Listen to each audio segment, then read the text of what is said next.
So if you want to buy Bitcoin, Ethereum and other cryptocurrencies without having to pay extortionate fees, here's a trick. Get a Coinbase account, then go to Coinbase Pro. It uses the same exact login,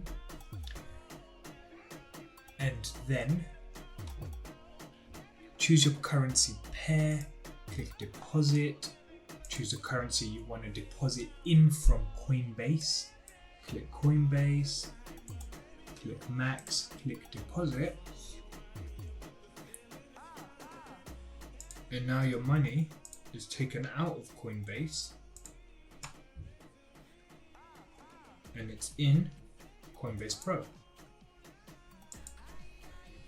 And now what you can do is you can click buy, click max, click place order, and now you have bought Bitcoin with barely any fees. £2.50 opposed to what Coinbase would have charged would have been a lot more. Then you click withdraw,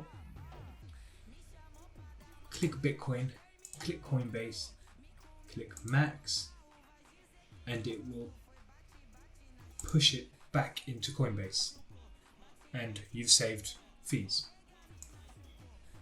See ya.